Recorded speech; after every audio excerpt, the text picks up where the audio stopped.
We's about to get up and have some fun.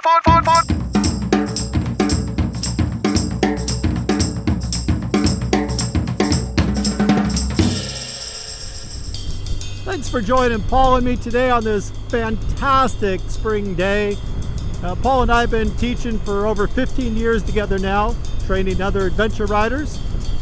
Another hot topic that we get quite often is whether or not to use the front brake when you go off-road. Oh yeah, off-road. Well, especially when you start adding downhill off-road or gravel or sand. Yep, don't use your front brake. That's what I hear a lot. Well, I have to go back to them and go, okay, if off-road, the best brake was the rear brake, you would see these massive braked rear brakes on dirt bikes and no front brake, and yet off-road they still have this big massive round brake and this tiny little brake on the rear. When you're going downhill, it's the downhill wheel that does the stopping. The uphill wheel, whether, even if you get stalled on the hill and start rolling backwards, if you just grab your front brake, you're going to slide backwards down the hill. You need to use your rear brake or let the engine hold you in place, because it's the downhill wheel that has the most stopping power. Well, and some of this was just like flipping over the handlebars. Guys are like, well, I don't want to use the front brake, I'll flip over the handlebars. I still hear that on street riders. And all I can think of is it must come back from when they rode bicycles.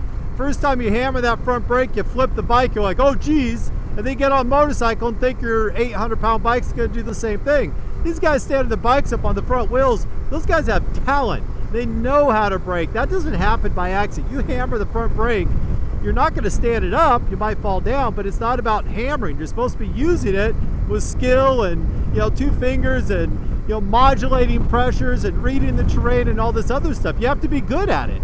And it's one of those things you got to practice, just whether you're on the street or the dirt. There's technique involved, and you have to be able to use it properly. Well, that ties you back in. If you talk about front brake, it's the same thing as the ABS. Guys are like, okay, so don't use the front brake. Oh, and when you go off-road, turn off the ABS. First thing, every time. Yep, and I tell you, when I had on my old GS, my only option was on or off. I didn't have all the other modes where I could go into off-road ABS and all that other kind of stuff. And so mine was either on or off. And 99% of the time, I left it on because I wanted ABS on the front wheel to prevent that skid, and I wasn't really worried about the back wheel. And now that's exactly how the off-road ABS works now, is it lets the rear wheel skid, but you still have ABS on the front. I mean, there are times when ABS, and I think this is where it comes from, why people say don't trust ABS. One is if you're on old school ABS, I mean, that stuff cycles really slow, so it's really clunky. But when you look at it, the new stuff that cycles very quickly, it doesn't have the same limitations as the old stuff. But also, if you're really extreme going downhill on loose rock, then ABS is going to keep cycling. But most riders aren't doing that. They're wearing 50/50 or more street bias tires, and they're on gravel roads. And you take a street tire on grass, I'll guarantee that ABS is going to do a much better job modulating that slip than a rider who can detect it and react to it. That's not happening. I mean, ABS on BMWs, 15 cycles per second. Nobody's responding to a skid 15 cycles per second. I can't do anything 15 times a second. Nope, not anything. I guess the point to people is, hey, before you condemn technology, try it out. That's why at the adventure camps we started doing that with the braking, going, hey, go out, do your braking with the ABS on, go turn the ABS off, see how it actually performs. Because there are some places where ABS is your friend off-road, and very few places where it's not. And you just got to know how to use that technology.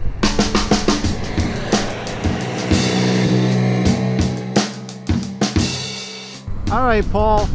It depends on whose side you're on. It's not so much a myth, but a debate. Putting car tires on the back of bikes? No, let's stay away from that one. I don't want to go there. All right, so let's talk about big versus small. Okay. We go out and play around with the winches, and everybody gives us heck about bringing big bikes. Oh, bikes we're talking about. Got it. Yeah, bikes. So the question is, big versus small. What we're constantly getting this. What are you thinking? Well, the way I look at it, just like everything in life, there's a compromise. If you go with a smaller bike, there are advantages, but you're going to give up some things. Smaller bikes are better if you're on single track, if you've got to pick them up by yourself, but a smaller bike is a lot of times limited on fuel capacity, also how much weight they can carry. So if you're going on a longer trip, and even like speeds, getting up to highway speed. Like Greg, we got a friend of ours that's doing a round the world trip right now, and he's on a 250, and that's great as long as you're not in a hurry. But a lot of people tell me that they wouldn't take I'm on a 1200 GS, that they wouldn't take this bike off-road, that's just silly. Well, it turns out if you have good technique and know what you're doing, then you just have to know what the limitations of the machine are.